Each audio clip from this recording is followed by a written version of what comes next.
Factory of Dreams. Ooh, we're making a dream factory, and we're all working together cooperatively to do so. Here's how it plays. There's a lot of word cards in this game. You're going to split them into 8 piles of equal size at the beginning of the game. You're going to have 5 potions you're working with.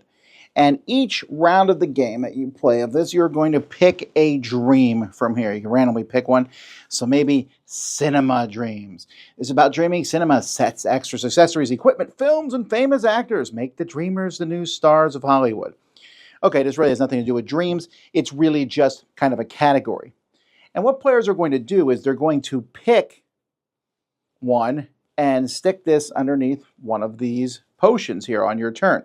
And each card can have up to 3. You're just going to keep doing that as you put these cards under various things. Tile, I don't know if they match. There's also some special tokens you can do. You can say, this one's worth an extra point. I'm going to sweep all the cards off the top.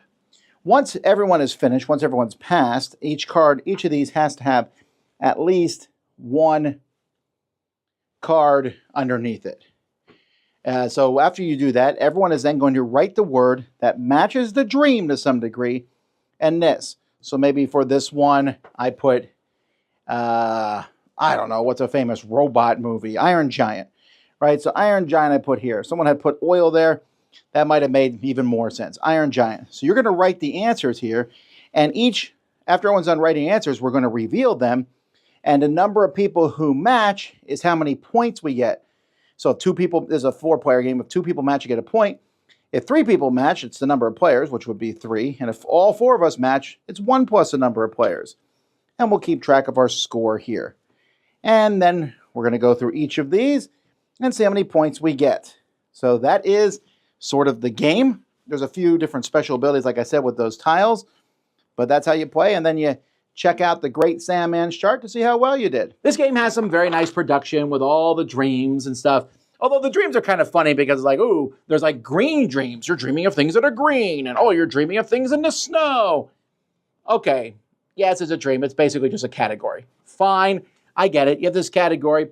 Putting the words out, so it's a weird cooperative game. Someone will, they'll put underneath here strawberry. And you'll be like, oh, I think the word there, this is going to work well. It might be picking or whatever the word is. And then someone else will put the word gold next to it. You're like, huh? Those don't work together at all. You're trying to match other people, and sometimes it's pretty obvious, and sometimes it's not.